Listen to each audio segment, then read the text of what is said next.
سڵاتان لەبێت ئەم کاتتان باش دکتۆر ئاراسم لە پرۆگرامێکی نوێی دکتۆر ئاراس لەگەڵتانم. ئێمە گوتمان کە لایانی دەرونی بەشێکی گرنگی ئەو تەندروستیەیە کە ڕێکخراوی تەندروستی جیهانی ناوی ناوە تەندروستی. گوتمان تەندروستی و پێ پێناسە ڕێکخراوی تەندروستی جیهانی بریتە لە سێ بەش: تەندروستی جەستەیی، دەروون دروستی لەگەڵ لایەنە کۆمەڵایەتیەکە، باشبوون و دروستی کۆمەڵایەتی. ئەم سێ پایە گرنگە هەرچێکان بەیەکەوە تەندروستی پێک دەهێنن. ئەمڕۆ لە نێو پایی دەروون و کۆمەڵایەتی، لە نێو دوو پای سەرەکیدا باسی بابەتێک دەکەین، ئەویش خیانەتە.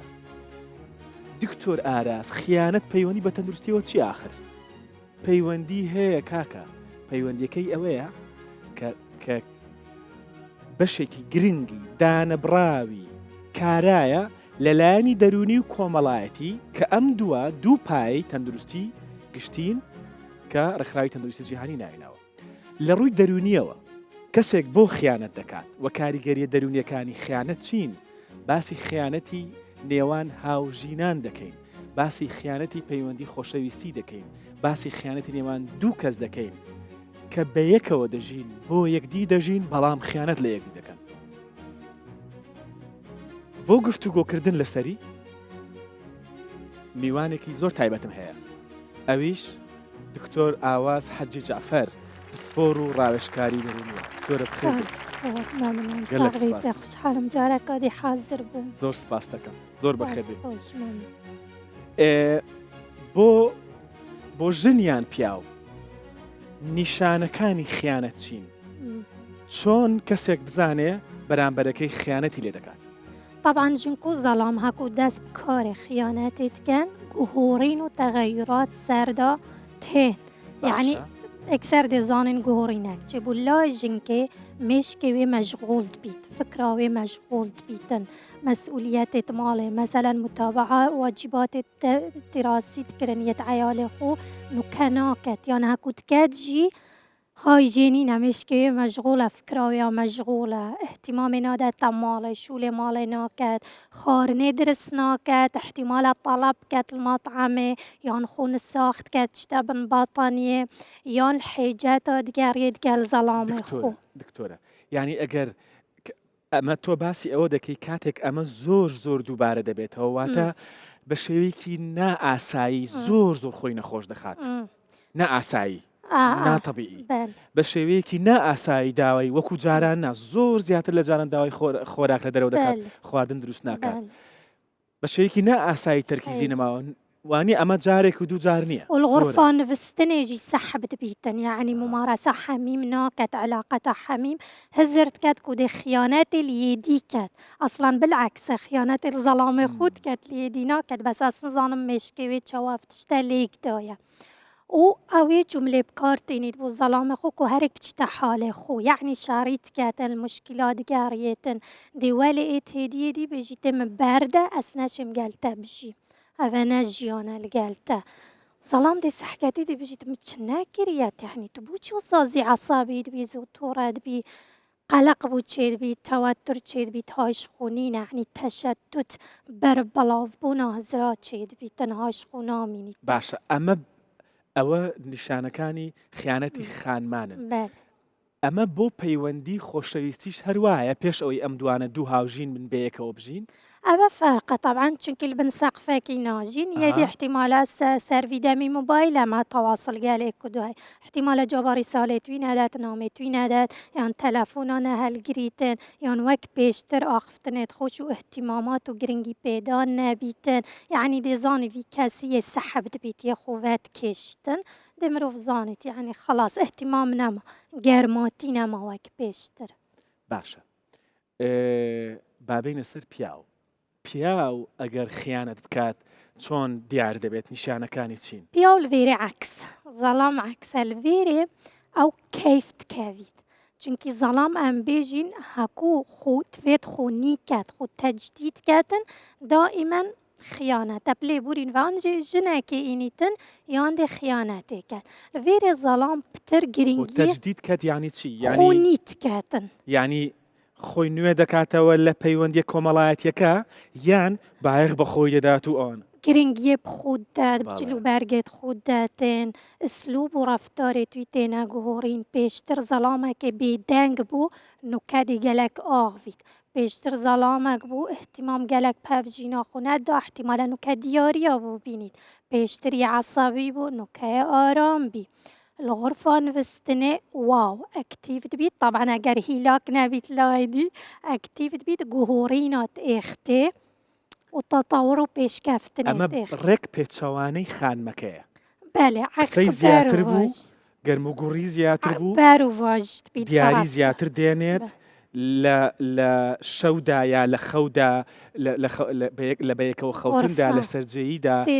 چالاکترە چالاکتر ئەگەر لەو لامان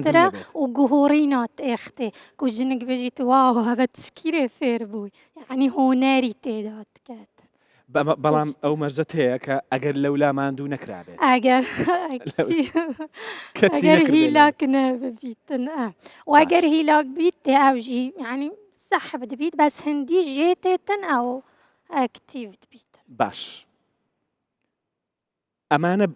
نیشانەکانن یعنی ئەڤە ئەو نەبێت گشتی طبعا گەلێک نیشانێت دیێتەن مەسەلەن ژنێک پێشتر کلیل نەتکرێت دەرگەهیدا بەس ئەگەر نوکە خیانەتێ بکات دائما دەکلیلێ کاتت دەرگەیدا یعنی ئەگەر حالەتی زەڵام هاتەژوو دال سەر نەهەلبیت یا تەلەفونێکی تکات یان یا تشتێکی تکاتن و احتیمالە زەڵام بژیت تو بۆچی کلیلێ تکات دەرگەهیدا پێشتر تە نەتکرێت تێدا دەبژیش بەر بچی کادا نەچنە دەرێ یعنی دە حێجەتا گریتن یعنی ئەمە دەرگەی دەرەوە ئاوێ شقێ مەسەلەن بژین شقێ یانیە دەرێ ئەوە تشتە بۆەوەی کە پیاوەکە هاتەوە یەکسەر احتیاطاتێت خۆ و چیتە دەرێژی دەبژی دچمەدە خیشکا خۆ دچمەدە هەواڵا خۆ یعنی مەشغوڵ بیتن و ناچتەوە عەرە طبعا چتە باشە لە هەموو خانمێک سەردانی خوشکی دەکات هی برادەرەکانی دەکات هی دەستە خوشکەکانی دەکات دەرچوونی دەبێت چۆن ئەمە لێکجیا کاتەوە پیاوەکە زیاتر لێتێتن زیاتر لێتێ و احتیمالە کەشف بیتن زەڵامەوێ خیشکاوی لە عەردەکێدی بینیت هەواڵەوەی لە عەردەکێدی بینیت کوواڤە على ئەساسیە گوتی هەزیچمەدە خیشکا خۆ زیاتر لێتێت یان گەلێک دەردکەویت یان گەلێک تمینتە ماڵێ بەس هەزرێت وێ بەر بەڵامن و موبایل دائیمەن یا دەستیدا تێت و چیتن باشە هیچی دیکە بەتایبەتی لە ئەوەی خانمانمان زۆر باس کرد لە هی پیاوان هیچ نیشانەیەکی دیکە هەیە کە زۆر زەق بێت تشتێ مازن ئەوەک و غورفا نووستنێتی تا گوهۆڕیندا ساڵام یعنی ئەگەر ژنکا زیرەک بیت و هەمید زیرەکن حەدسە شەشەیە هەیە دێ هەست پێکاتن تشتێکی و ئەگەر نیشانێدی مەسەلەن سەرقەمی سێوی یعنی سۆڕاوەک ڕۆژێک تشتێک عەتڕێک پرچێک ئەوە بە خلاص مستەمسەکە بۆن بهێن عەتڕ ئەوەژی بۆنێکی جیاواز بەلێ ئەی لە مۆبایل طبعا هذا موبايل أوي رئيسية يعني دائما أجر ظلام بيت وموبايل أخو طبعا جارجة ظلامات دو موبايلات هين وكاسيت هين بس أم بيجين أوجه سر وأسرار الظلام تيبا سياروية سيارة يعني أجر جين كيد بيت خيانة ظلام أخو كاشف كات سحكة سياروية تشكيش كفتوية كهفوية سر وأسرار تويت تيدا واحتمال الجنكاك تشو بيتات سيارة دا وجارجة جنك عمدا قصدا دي صورة واخو هلتا تيدا يان عطراخو يان برجاخو حتى بيشتا جناوي هاف جناوي كو جنكك سيارة ظلامة تدابو يا موجود بو تيدا يعني بيت حسيني كفلكي خوشويستكي او شتدكا بۆی پامێک بنێرێ بۆ ژنەکەی ژنکەکە دیات ژیانە ژنێکی دیکە لە ژیانی تۆ طبعا ئەگەر ژنکە هشیار بیتنە یان نوستی بیتن دەزانیتن تاقاوی حەدسا شەشەیە دێ بهێنکەت و بهێنا ژنکەکە دیاتێتن و بهێنا ژنکەکە و تاق و هێزا ژنکەکە دیا هاتیە غورفا نوستنێ ئەوە یعنی تشت گەلێک دیارە محتاجە ئۆتۆمبیل ڕێگەیەکی زۆر باشە بەڵام مۆبایلیشم بۆ باسکە بە وردی مۆبایل بۆ نمونە پاسوۆردی دەگۆڕێت دێ قولپ بینیتن تەلەفۆنا یان هەکوو تێتە ماڵێ دێ ڤەمرینیتن يانجي احتمال التلفون بو بين هفجينا بجي تنافكيا بجي أحمد كيا والله هفالك من جديدة ناويتني تينات نافجياناوي ناو دەگۆڕی دەڵێەوە حازی فازڵە ئەوە محمد بالضبط شيخ نازان چی ئەوە يعني مەلا فجأة ناوي جديد وهفال جديد تينات نافجياناوي دەڵێ وەستای بۆیاغ ئەوە وەستای دیوارە ئەوە بالضبط فیلتەری سیارەکەی ئەوە بالضبط لە مۆبایل پاسۆرد دەگۆڕێ مۆبایل بە پێچەوانەوە دادەنێ بەجێی ناهێڵێت لای وجار جاي SMS رسالة دي بو إنا أجر سحكي باش تهندي دي قرنجي دي كيفاي تشوفت في دي لامعن يعني دي زاني رسالة كا عشقه ويامي بو هات تشتاق بو هات كيفاي هات يعني نا رسالة كا برادرك يكوا رسالة كا أنثى يا ميك يا بو هاتي إكسر تشوفت في لامعن برسقين وكيفاي دڵی خۆش دەبێت زۆر أو هاد لا شنا بو هذا لكن بو بحسك نكتك بو مقوتي وخلاص شو يعني باش. محالة كاتن بشيري باشە هۆکار یان بەهانە بیان و بۆ خیانەت طبعا هەردووکی هەیە یان یەکشتن بيقومان مثلا خيانتي حجة ومبررات بو خيانتين يعني امناشين بيجي والله خيانات كرج بركي ماسيل هفجيناوي بو والله خيانات كر برزلاموي جرينجي بيند ابد حجة ومبررات نينا ريكي ديتين بو چارة سر كرنا خيانتي بس ناس بيجم خيانتي بكم وبيجم والله بحجة بو مبرر بو من ابدا افتشتا چينا بيتن باش هۆکار یان ئێمە گوتمان کە نابێ بڵین هۆکار چونکە لا هیچ هۆکارێک نابێ وا بکە کە بمناقشة پیاوەکەیە دانينا خلاص طبعا. يعني حاجات نينا مبارك باش بەڵام ئەو بیانوانەی کە هەر یەکێک لەمانە بەکاری دێنێ ئەو بەهانانەی کە بەکاری دێن دەڵێ لەبەر فلان هۆکارە إذا دفاعش خوب كاتن دا باش. خوب باريزيتن چین ئەمانە کە پەنایان بۆ دەبردرێ ئەو هۆکار و بیانوانە طبعا أسباب دكتور قالكتين يت فكرية هزريتين يت مشاعرية هستيتين يت روحيتين يت معنويتين يت ماديتين يت جسديتين مجالكتين بس أو تشتي بورا بتربومتت أو حالتك مثلا خيانته وجنكو ظلام احتياجاتت ايكو دو نصانا اگر ام بين سحكينا لاينه معنوي جنك نصانتن چش ظلامي دوید ظلامي چجيت دوید مثلا بو نمونه که بینیم هر جنکه که ظلامه که احتیاجات و پیداویستیت خویت سرکیت هین سرکی ها رئیسی يعني و بنمایت هر زواجه کنه ويت ثانويتين يت ناوندي ويت خاصة تايبتين وتا هر ظلامكي احتياجات خويت خاصتين هر جنكي احتياجات خويت خاصتين بس امدي بحثت رئيسي كان باش مثلا يا ظلامي بنمونة احتياجه هر سركي او باوري ظلامي باوري دفت باوري چيا باوريش هفجينا خود فيت نا باوريا اخلاص ووفا وعلاقتا نا او باوری چاوا من باوری بخوشکا خوتید کو خوشکا من دزیت مناکت بحث مناکتن وقتی اس محتاج بمیاد گل من اف باوری ظلامی دویتن باشه ظلام دی چاوا بدست خوفه دی جنک چاوا داته بريكا بين سحكينا احتياج سركي جنكي رعاية جاوديرية باشە هی پیا و باوەڕیە باوەری هی خانمان چاودێریە چاودێری قەیرانە درست بیت چییە ژنێک دزانیتن ئەف فاکتەرێ رئیسی ئەف احتیاجە رئیسی یعنی گەلەکە مهمە ژیانێدا بەعمق و کیراتی بەس ئەو ئینکار لێت کرد ئەو ڕاد بیت دەتە زەڵامی خوفيد ظلام بداتي رعاية وشوفديرية أو راد بداتي عكس معادلة تيكتشت باشا مثلا دي رابطن جاوه خودت خارنه بود درست کد وکی بی ککی رعایت جاودیری هکوس بیجم وید جاودیری ها هفجینیا خوب کد یعنی جاوه کک جاوه خودت بی ککی وید خصاب داته دی رابط شینا ظلام ویدشتی بداته وی احتیاجه وی سرکیه جیان کرن یا ژیانە هەڤژینی هەسایە ئەو دێ ڕابیتەتە زەڵامی پێتویدیت کەتە ئاوا خێدا و پەرخینیت و مەساجا بووکەت و خارنێدە تێوەکی بیبیکە و مدەللکەت لڤێرێ دێ سەحکەینی دەبێژنە زەڵامی ئۆکێ توی کەیف خۆشی ئەف تشتە هەمی بوتەکردن دەبێژیتن یە کەیف خۆشم باشە بەس احتیاجاویە سەرەکی نینە دێ ڕابی چکە دکتۆر دێچی ڕێعایە دەتە ژنکە کادی بخوابە vێت ئەو بداتە ئێکێ بەس ئێکێ دەتێ جارکێوی تژی بۆ دێ چلێکە دەچی دەتە ئێکادی تێگەشتی چاوە؟ باش تێگەشتم بە ئەمە ڕوون بێت ئێستا خانم پێویستی بە چاودێری هەیە واتە پیاوەکە وەک بیڤێت خارنێ بۆ پێویستە چاودێری بداتە خانمەکە خارنێ باخی درست پێ بدە. کات خارنێ ببەتە سەر تەختی سپێدەیە پیاو سپێدەیە بیکات پیاو بکات ئەڤە احتیاجا بە ژنکەیە و ئەڤە ئەرکی پیاویە ئەگەر ئەم بین ژن و زەڵام وی تشتی بکەین خۆشترین زەواج دێمە هەبیت سەرکەفتترین زەواج یانی پیاو بەختەوەرترین دەبێ بڕوا خواردن بۆ نمێ لە خواردنی بەیانی ببەتە سەر تەختی بوو واژی سپاسیاوی بکات سپاس تا خارن بۆ من ئینا ئەزا کەیف خۆشم تا بۆ من تێج درست کرد و خارن ئەو ژی نیوەڕۆ بیڕەنگی نیوەڕۆ باوێ ئێوارە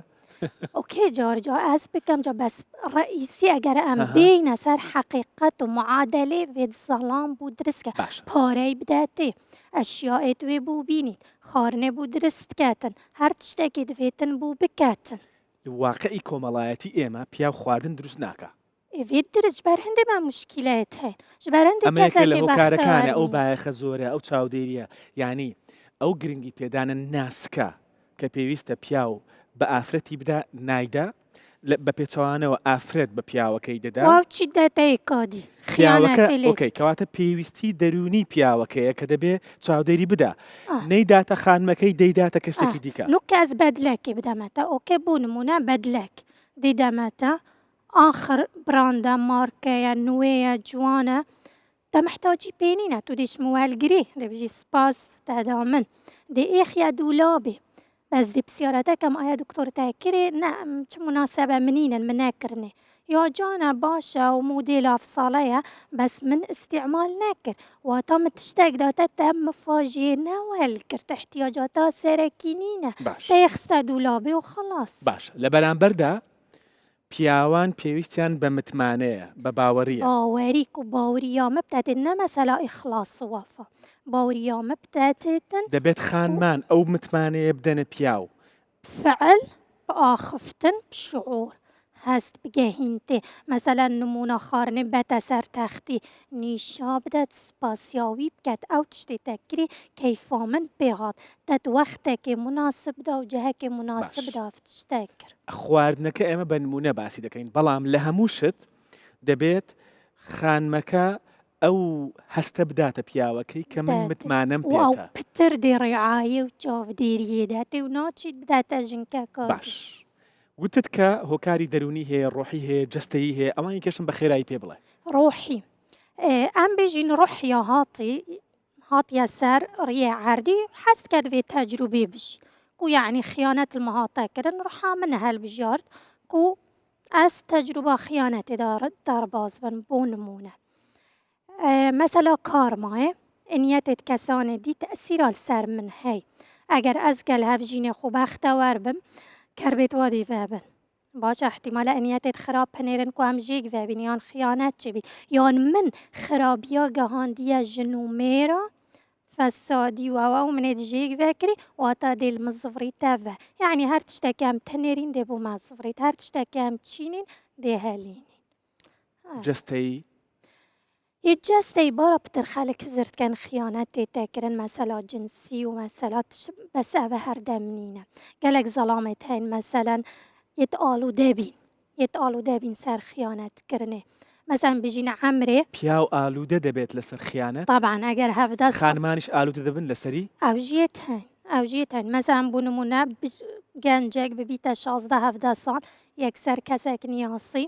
بوی خوش بو اوکی فشل اینا چوت علاقتك دیدا او بدو ما هيكات يلا علاقتك دي ایک بو ایکی دی آلوده بی سرش داد نافخیناوی دا خلاص نشد حتی جیانا هفجینی جی پیک بینید نشد بجی جنکا کابتن بس نینه وید دوسیکا که دی هبن و سبب که دیش یه هی بارا بترن بجی نسبتا یا خیانتك و ظلامت كان صفري تسر ميجوي باري ظلامي هست كر مسؤوليته وياك وتكاثر بكات كو بشريات ومروفا زيادة بكاتن جوج برهنده أو عقيدة دار كاتن مثلا إسلام چار جناتين عقيدة كاديا هاي الأفريقيا سياتين إكاديا هاي شاشاتين كرنا عقيدة طبعا چونكي ظلام دائما مسؤوليته في بشريات زيادة كاين في زيادة كاين في جات نافطة يعني ناشية غير باش واعية بي أو بي بحاسية بەڵام بەشەکە لە بله. بیرکردنەوەی کەڵەکەبووی مێژووی سەدان هەزار ساڵ. أفاجي أجرك غير واعية بس أواني مسألة قضية هي هم مجوا عائلك دي بيني عائلك ظلامت وعائلة همي خيانتك يعني مشهور وبرنياصن بو خيانته أكو بيجي مالا فلان كذي ظلامت وهمي خيانتك معناها نورمالة وعادية هند ظلامتين كو تجربة مبخودتي وقت خلزان كوي تقدير بروفيسورك ما هبو كتبك درس كر تأليف كر ويروجا مهمي كوم بوي كتشكاك رابوفا قلت واو دكتور اف كتابة تدرس كري من خان چند باش بو دست تدخوش يعني جاوتي ولا هاتنا عندي كيفاويات ظلام محتاجي تقدير وقدر كرناه ما قلت ري هفجينا والكيفة يا نفستي تحفت خوادا هاي جنينة ما قول بو بشتي هاي وكي زواج قالوا كتشكيكر زواج کربوچی چه دای شعور تقدیر باسی دەرەوە دەکەی وانە دارفە بەڵام بۆ هەموو ئەجنەبی بوونم یعنی باسی ناڵمان ئەڵمانیا بوو دەکەی بەلێ بەڵام بۆ هەموو پیاوێک تقدیر تەقدیرەکە پێزانینەکە گرنگە دوی بکەی قدرێوی بگری احتیراماوی بگری پێشچاوێت خەلکی باش ئەو تشتێ ئەو تکاتن سپاسیە کتێبێکی جوانی نووسی بوو ژنەکەی ئەو کاتە خەوت بوو کچێک هات ئەو تەقدیرەی دایێ دوای مانگێک قەومە جارکێویە هشک بوو ئافتێدانە بۆ ئەف کچکە هات دوو چ بکێت ئاوێکردنێ و یاڵە باش تەواو هەندێک بیر و باوەڕ هەیە لەنێو خەڵکیدا مەسەلەن بەشێک لە خانمان دەڵێن پیاو هەمووی خیانەت دەکا هەمووی بۆی بگونجێ و بۆی بلوێ خیانەت دەکا طبعا ئەڤ بیر و باوەرە نەئەوێت دائیمەن مەسەلەن سەر هەر تشتێکی مە بیر و باوەر هەبن ئەوی تشتی ئەم جاذب بکەی ئەو ژنکەی دەبێژن زەڵام هەمی خاینن ئەگەر بێ و پرسیار کەی تو بيجي تبوتشي يعني ديك تشكاكي بيني المجلس طرين تاخر والقالها والا والدهولا ظلام ضادت ظلام همي خاينا باش دي بيجي بوتشي تود بيجي ظلام همي خاينا بيجي بالفعل خاينا بابي من خيانة لديكامك ظلام خالتامك ريمتام يعني دي بيني واقعي وي طاقة خيانات يا حازرة اوكي بيجا خلاص باوريات بيت الظلام همي خاينا بس اگر تو بینه ظلام همی خاینینه از بمرابم قازانکا کتلکا درس کمیا کفتا سی کفتا پقن پرفن خرابن معناوی از اونین از بجم یالله یدی همی گرناین منوین ببنه هیوه نه راسته بجین 10 کفتا تیدابون سی پقین حرفتن بس 7 مان 7 ساخله من 7 درستن و تنافی چناوی تن بجین ظلام همی خاینن آنکو جن کمی خاینن جن کمی 8 پاره کن دیف پاره چن بو پاره خیانتیت کن افتشتنی یعنی تعمیم کردن بشیوکی گشتی لغت نزانای آنکو باش بس دكتور هم بيرو بارد خالتي تين كنت بيجن ظلام او ظلام حش هفجينا خونكت خيانتي لتكت افجي خالته بارا بتر ظلام حش هفجينا خود كت و هر خيانتي لتكت ويادي دي بيجن كو ظلامي طاقة جنسية بلنتيا هيج برهندي خيانتت كات أفجي ورين أجر صابت مفترضا همشين بيجين بلا الجلها بيجينا خو ممارسة بكات ويانا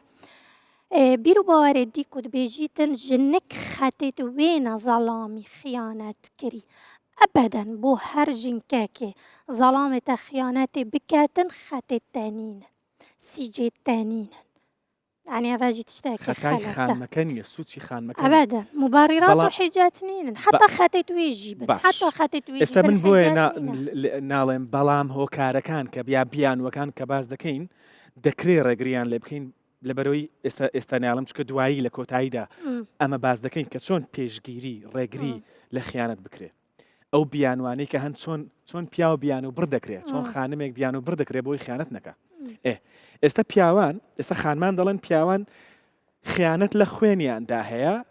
زۆر بەیان یا هەمویان خیانەت دەکەن ئەگەر بۆیان بگونجێ. یێنەکاتژی دەکات. پیاوانیش دەڵێن خانمێک کە بۆ پارە بۆ لایانی مادی کەمەند کێش بێتە پێش لەبەر ئەوە لێت نزیک بێت،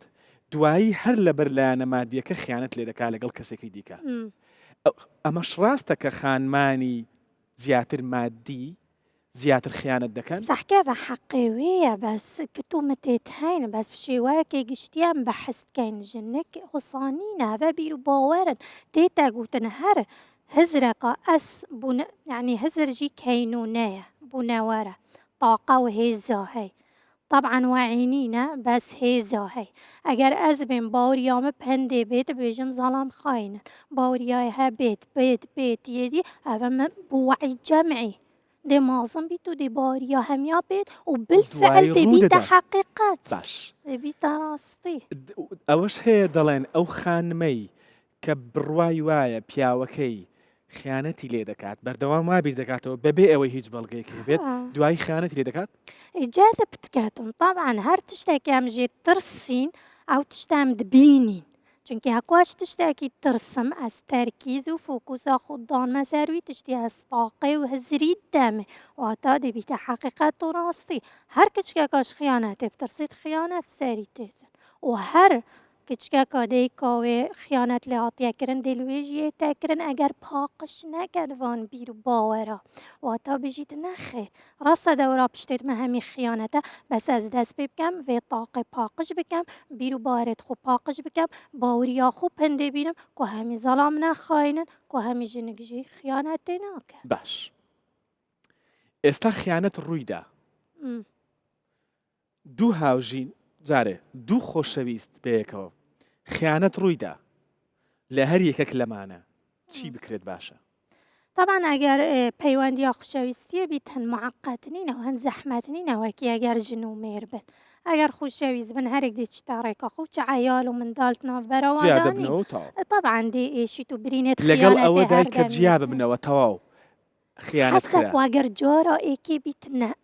ئەگەر جارە ئێکێ بیت ئەم شێن بەڵام دوایی دووبارە نابێتەوە ئەگەر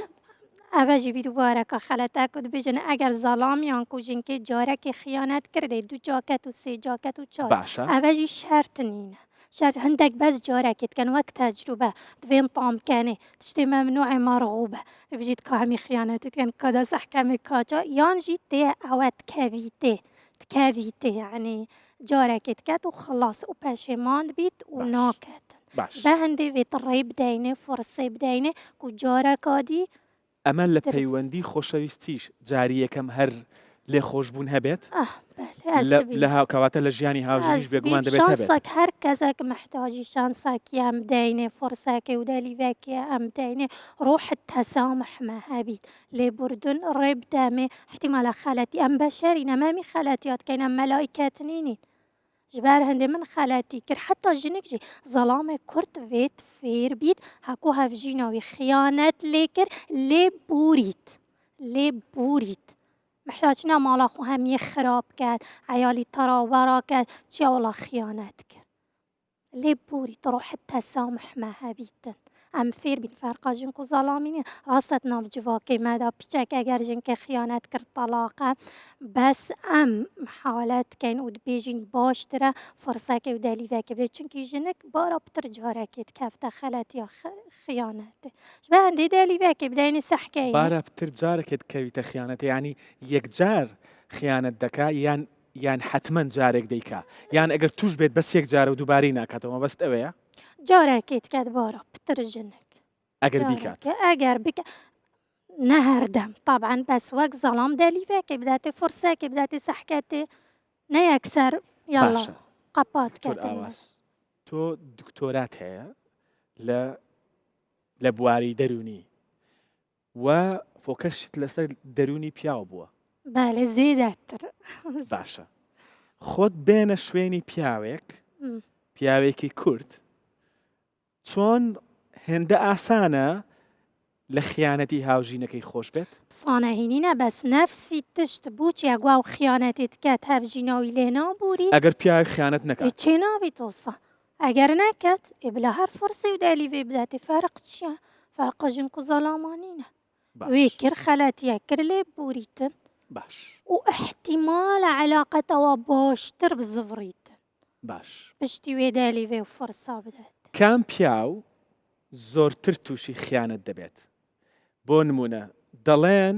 خانمان لەوە دەترسن کە پیاوێک لە شوێنی کاری ئەگەر کچی زۆر هەبن ڕەنگە تووشی خیانەت بێت. مەفرۆض و لازم نینە چ زانکۆ بیت جهێ خاندنێ بیت چ شول بیتن ئەس بچمە وێرێ بکەمە جهێ علاقەت و زەواج و عشق و هەیامێ ئەبەدەن شول جهێ شولیە خاندن جهێ خاندنەیە. باشە و چه ئەسباب ئەگەرن وەتکەن خیانەت و علاقەتێت عاتفی درست بن سەر شولیان کول زانکۆێ. بۆ نمونە کچک و ژنکێتمە بارا پتر هەکو چنە زانکۆێ ئاخر مودێل مکیاجێکێت تۆخ دەبێژی دێ چتە حەفلێ ستایلێ وێ پرچا وێ هەندە جلکێت ناموناسب تکاتێ هەندە جوورێت قماشیێت هەین چێ نابیتنە ئەم بکەینێ حريرة أويا بس بغرفة نفستنا بأوتوماتيك هرمونات يد جنسي تحركن أوكي عطر دي الشيشاكي بخوداكت يا عطري دي قال خوباتا ويريج هم يدل خوكت كعبة قابلن دي كاتي ودي تشيت يعني ميا تياخو الصداصت دي باتا زانكوي وباتا شوي لكاتك دا أميني هيش جوري خوتنا نابيت شي نابيت تتصاني عطر بون هورموناتي تيدا بيكتيج ماديت عمناشي بدنجاكي بلند بحس كاين كو مثلا بيجين هرمون التستوستيرون يا ظلامي ناشط ها يعني اگر ما مري بتشيت دكتور آواز أو خطرة لنيو بوندا هرمونات هي كوادك هرموني نيريني بياود برجة وعكس جي اگر ظلام جی بێت خۆ حلی و حلی کات و عطرێ بخۆداکە ژنێکشی باشە ئەم چت کەین وێرێ ئەم نزانین مێیاتیا خوب درستاهی بکار بینین لە غرفە نوستنێ تو چێ سەداسەت مێیاتیا خوب و زەڵامێ خۆ دیارکەی بەس نەلزانکۆی و سەر شوولی دووەکی زەڵام چێ نابیت خۆ حلی و حلیکەی و بەدلەکە بکەی دەبێژی توێ سەر شوێ دەرێ خستی و تو زاڤای ئەvە چێ نابیتن وێت ئەم مياتي ونيراتي أخو هف سنگ بكين تعزيزنا كين هذا أو أجروا سببا علاقة عاطفي يعني بريكك غير واعي هرمونات ما أذاك يا دوي كواتە لەگەڵ ئەوە دای ئەگەر پیاوێک لە نێو کۆمەڵێک خانمی وابێت لە شوێنە بێکە خانمی زۆری لێ و ئەو خانمانە ئەو شێواز دەرخستنی مەیناتی خۆیان وا کاریگەری دەبێت لەسەر پیاوەکە طبعا هەندیە بقوا دەبێت هەندیە پێز بیت بەشە ڕۆژێک نییە و ڕۆژ هەڤژینەوەی خوبەکیوانینە لە ناف ماڵێ دەبژیت واو باش و عکسژی دکتۆر ئاواز بە تایبەتی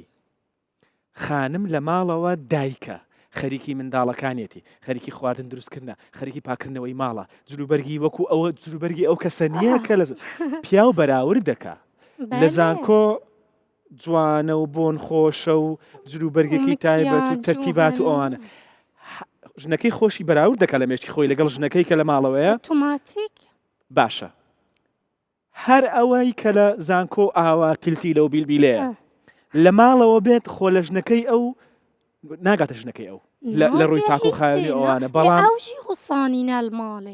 الماڵێ ئەوژی وەکی هەڤژیناویە یا بێجامەتێت و یعنی عکست کەن معادلەیان بەر و واژیت کە وێ الماڵێ وەکی زانکۆێ بیت و دەرێ هەفسەنگ جلکێت بازاری جودانە دکتۆر جلکێت سەرشولی جدانە جلکێت زانکۆێت جدانە یەت حەفلات جدانە یەت غرفە نوستنێت جدانە جوورێت قماشی و ئەکسسواراتە جدانە بۆ هەر جەهەکی تۆ لە دەرەوە بوویت منیش زۆر گەڕاوم منیش فترێکی باش لە دەرەوە بووم بەڵام یەکە لەو شتانی کە ئێستا دەیبینم لە زانکۆکان لە شوێنە ئەکادیمیەکان لە دام و دەستگا فەرمیەکان لە کۆنفرانسەکان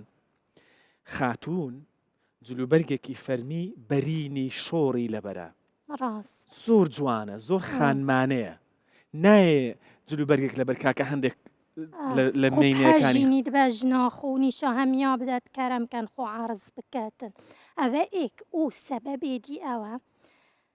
هزر و بیر و باوەرت خەلەت مەسەرەن ئەس ببینم کچکێک زەڵامێکی بینیتن نابێژیت ئەڤەژی وەکی من مرۆڤە عادی مجرد ڕەگەزێکی دیە ئەس ڕەگەزێ مێڤە ئەو نێرە نە ئێکسەر دێ هزرێنە سەری احتمالا یەکەم جار بترسیت بژیت و احتمالا ئەف زەڵامە تحەڕوشێ بکاتن یان تشتێکی گەرمە بکات یان داخەزە عەلاقەتێکیش بکات یان جی احتمالا بژی و چکار بێت من ژڤا زەڵامێت خاینڤات بنە و احتمالا بێژیتن احتمالا ئەزوا عەلاقەتێکی درستکەن بیتە هەڤژینە پاشا ڕۆژا من سەحکێ ئەڤە هەمی خەلەتە ئەڤە هەمی وات کات زەڵام جی نەفسی هزرێتەین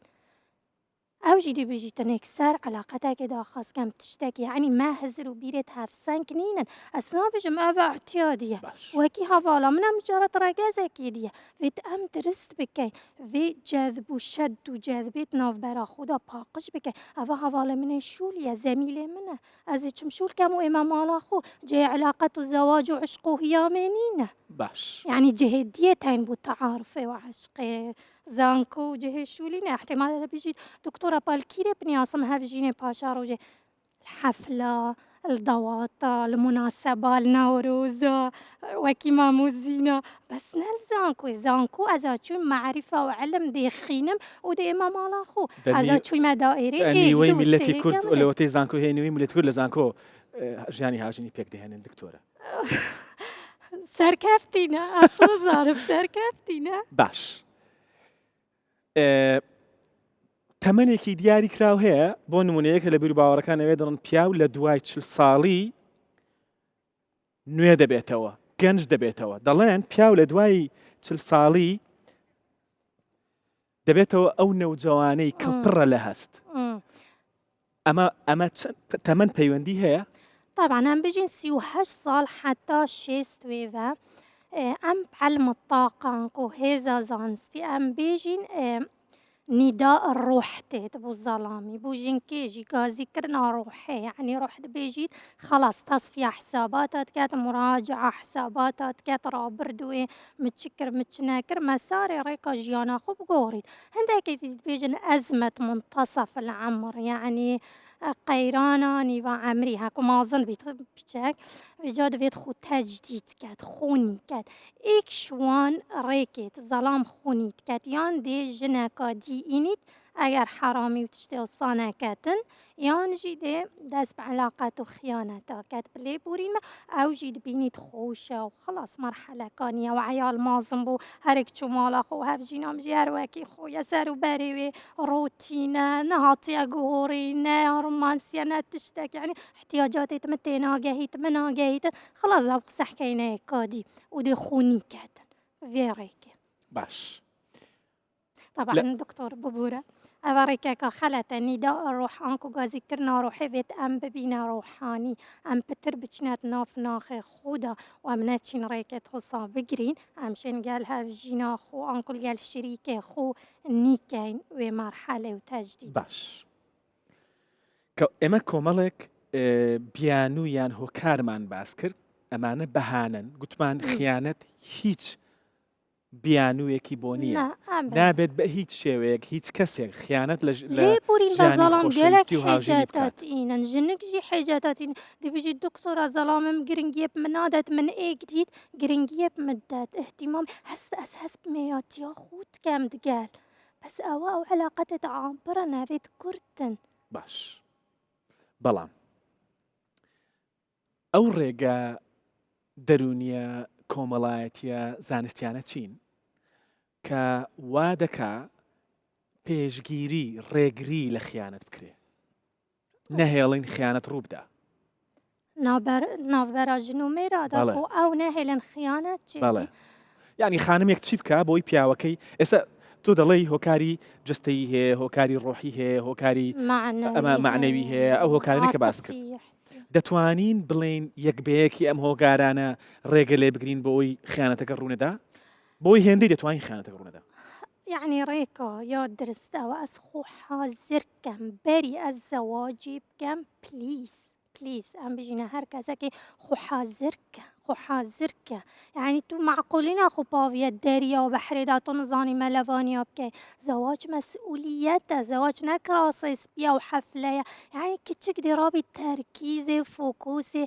شش هيفال سر حاضري واستعدادات زواجي كد حتى برتا كيكي ها همي تشتي درز بالبن كنترولي بيتن هزرا هندينا كد از دي چاوا تعامل قال في ظلامي كم مشكوي چاوا شولت كد احتياجات دوي چنا يتمچنا ارك واجب يتمچنا مسائل پاريت ناف برائي كدودا درس بكين مچد بيت دي چاوا تعامل قال عائلاوي كم او چوال قال يوم كد اركي تمچنا واجب يتمچنا مافي تمچنا ئەمە بۆ هەردووکیان ڕاستە هەردووکیان دەبێت ئامادە بن بۆ ئەمە ناکەتش بە هەندێک ئەف مشکلە هەمی درست بن خیانەت ما ڕەوشەنبیریە پەیوەندیە نینە مانینە فەلسەفەکە هەی دکتۆر فەلسەفەکە لەبیر نەکەی ئەمە بیر و باوەڕی خەڵکی ئێمەیە کچ گەنج بوو خێرا دەبێت شوو بکە کوڕ گەنج بوو خێرا دەبێت ژن بهێنێ دەبێت دیوەخانێک دابنێن میوانیان هەبێ ماڵدا بنێن منداڵیان هەبێت بەس فەخفەخە ژیانی هاوژینی هەر هێندە نییە خۆیان بۆچی ئامادەکەن ئەگەرە ببووە و تشتێمە بە حەسکری ئەسمێشکی زاڵم کەواتە پێویست دەکا خۆیان ئامادە بکەن پێشەوە چۆن پیاوێک خۆی ئامادە دەکا ئۆتۆمبیل و خان و ماڵ و ئەو شتانە ئەوهاش دەبێت خۆی لە ڕۆمەعنەویەکەش خۆی ئامادە بکە لەدوو ڕۆشنبیری بێگو مام زانێت احتیاجاتی ژنکێ چنە بداتێ باشە فەلسەفەکە برم فلسفة كاد بيجيتن أم هاطينا سرية عردي دا أم تجربة علاقة بيوانديا جيب صانين يعني هدف وأرمانش أوا كو أم بريكا بيواندي وعلاقة بيش بكافين ترقية بكين واتا مثلا ثقافة علاقة جالكا جرينجاز شو سر دارية جالتا بكام تشتاكي بيجماتا وتشتاكي دي هزرت كم يعني تشتاكي بيجماتا وتصل بي چنا بيت أس واضح بم الجالتا بزانم دي شا تعاملي جالتا كم جنك تشتاكي دبيجي بس تشتاكي دي تكاتي دي تشتاكي دبيجي يعني دي خصل كات ظلامي هي بيدان كناغي تشيا مشكلة هيا تشتاكي مكريا يا عاجزة نابجي دبيجا دا تبقى هم جنك جي نفسي تش هيدي دي صاربون درس بيت دي كفتا سري حتى باقي تو خيانات او ببيتن تو هيدا قومت وشني دي بجي خيانات المهاطي كرن حتى انو كساكي نشامه ندا راستا ندا يكو باب النمونه بون بو زواجك سر كفتي ندا ورا بشتيت با نما مستاني شامه دا نراغه هان دني نشامه دا كساكي نشامه ندا بس اوكي بحجات مبررين بجم والله خلاص كسي نشامه ندا يا ام ديرين مخا يخو بيش اخ معلمي البرد استيم من چار هێڵی گشتیت پێدەڵێم تۆ پێم بڵێ چۆن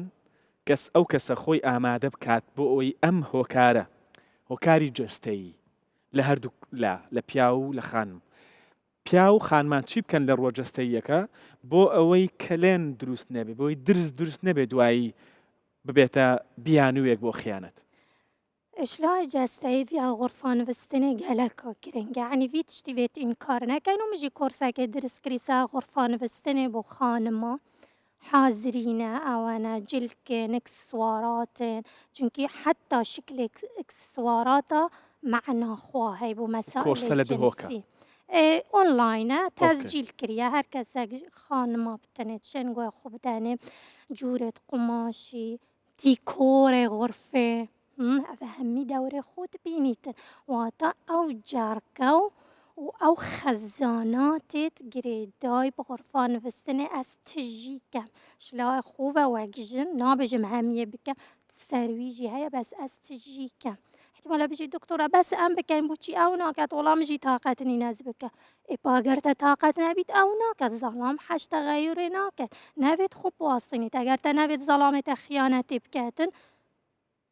جهد زحمت تشتكي بك بارتوكا كل سر زواجي بينا قوا خب دا كورسا كل سر غرفة نفستني سر زواج وبشتين جبير لكن نبجا بس خيانة تشيد بالسر غرفة نفستني ناخير معون منا تقديري قوتي باش احترامي هۆکاری دیکە هەیە قوتي کەواتە لە طبعا ڕۆ جەستەیەکە خانمێکیان پیاوێک بۆ نمونە دەیبایە بخۆی بدا وەرزش بکە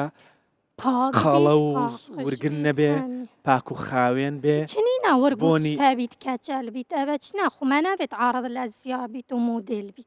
بەڵام أس دەبێت قبيل بكم ظلامي باش بەڵام نەیبێت باشترە باەخ بەخۆی بدا قبيل شي باشترە بيت قبيل كم دا بقى ما حجي كرناك مطلق يا روحاني أس حشتت كم أستقبيلت كم بكرشي تبا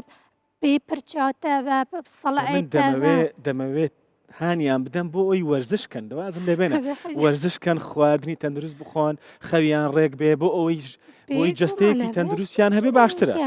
کە جەستەی تەندروستی دەبێ لە هەموو شتێک چالاکترە لە ژووری خەوتنیش چالاکترە ئەو ڕۆژە سعاتێک وەرزشی کرد بێ ترجي بيت جياني ئەگەر سعاتێک وەرزشی کرد بکە ڕۆژانە دەشتوانێت لە ژووری خەوتن چالاکتر بێ و کەمتر ماندی بێ ئۆکەی کاریگەری ئەمانە هەمووی کاریگەری بەسەلایەنە جەستەیەکەوە هەیە بۆ ئەوەی ئەو کەسە خاتونیش ئاخر پیاوان دەڵێن دەڕوا لە دەرەوە خاتونێک دەبینێ شیک و وەرزشڤان و ڕێک و پێک لە ماڵەوەش ژنەکەی دوای چەند منداڵبوونێک جەستەی و باەخێکی زۆر بەجەستە ئەوان کاریگەری دەبێت یعنی بیانوە لە ڕووی معنەوی معنوياكو ما قلت يا احتياجات وبيداوستيت ايكو دو بس بەتایبەتی قبيل كما كو ظلامي متقيرانه كده دار باز بيت يا مادي بيت عاطفي بيت ظلام جي مشكلة أول ناشي دار برينش هستيت خوب كات وكي ما جنكا مناشي مكينة أم جنك تكينة جري أم خود قورين برجا خورانجي دكورين فرشي مالي دكورين حتى هدي أو ضغوطات وفشارة نفسي لسر ما سفك بن بس ظلام ناشي دار برينش هستيت خوب كاتن شبهن دفت أز فيت اشتي بزان ماكو ظلام ها طمال يبي دنگ بيت أز بلا خوجي وكم چونکی ظلام شواکی گشتی روزانه شد بس هفت هزار پیوا باغ وید زیده تر نه ئەی ئافرەت 32,000 پیوا برا چەند 32,000 ظلام ظلام دي زانی چەند بە چەندە چەند هێندەیە چەند قاطع بێژە چوار هێندە و نیوە ئیش بە هەندێک ژنێک ظلام یعنی خانمان دەتوانن چوار هێندە و نیوی پیاوان قسە بکەن 2 ساعتا قال ليكا خودي اغوي 2 ساعتا السر بيال قال جيرانا خودي اغوي قال في اغوي ديت هيش دا كيسكي تجي بايبه ودي بو ظلامي دو ظلامي صارف كري سر شوليل تاقەتی نییە يا قسە بکەن. ايش تشد بيجلها كنت كانوا يلعبها يتشوا قالها والد خوكري خلاص باش. طاقتني لە ڕووە جەستەیەکە لە ڕۆ معنەویەکە لە ڕووی عاتفی سۆزداری ئەو خۆشەویستی کە دەبێت ظلام محتاج جدا. خوشويستينينا ومدلك كرنو تشتي وصابة همي ظلام محتاجنا احتياجاتي توي تقدري وي بقري تو احترامه وي بقري تو قابيل بك هاكو بيدانك وبلا خوجي بك يعني هاكو اوحاط بسيارة تاكر تشتاكي تجاوب يبدا وخونا كما مستلسر ظلامي هناك الشيخ وملال سر ظلامي نبيجا ظلامي نبيجا بكان نبيجا روجيا بقري ظلام نبيجا ظلام حسناكت كس نسحت عليه بكت خاصة هفجيناوي حسناكت تو شيء غير مباشر مثلا ضانيا سر كنارك قالك جنك تبيجن دكتور ظلام من فيجاناكت هارو از تبيج شمال طرافيت طبعا دي شمال رافيت ظلامي تنا كريته شريكي تايا خطو دي كاوينيني تو نسحتك ورا نفيجابك ورا روجيا بقرا ورا هوبكا باش او بخو صاني تنشتكات گفتوگۆکەمان زۆر گەرم و گوڕ بوو بەڵام کاتمان تەواو بوو لێبورین بە زۆر سپاست دەکەم پشتی خیانەتێ بەس دکتۆر ئەم برینت خیانەتی چارەسەرکەین ئەگەر جارێک بیت وش بیر نەکەین هەر کەسێکی خیانەتێت کات خیانەتی خۆت کات خودی خۆ خویاتیا خۆ ڕەبێ خۆ شنیل شریکێ خۆ پشتی بێت ئەس بێم برینت خیانەتی دەرمانکەم واتە بزانم ئەسباب و ئەگەر چنە چونکی ئەسباب و ئەگەریت هەمیاوەک ئێکنینن شخصیت و کەسایەتی جێوازن واتە ئەسباب و ئەگەریت واژی جێوازن سەحکەمی زەڵامم بۆ چی کرد وأس روح التسامح منها بيتن لي بورينا بك حتى بشين چونكي مفايت خيانات جيت هاي أمشين بجين علاقات بتر نزيك بيتن بشتي خياناتي قالك تهاطين كجيانا وباشتر وخوشتر على هاطي يعني دەست قلت خۆش. يا الحمد لله خيانات جبي حتى مصاني زيكي كدوبي من زۆر سپاسی دکتۆر ئاواز دەکەم کەمڕۆ لەگەڵم بوو سپاس بۆ ئێوەش تەندروست.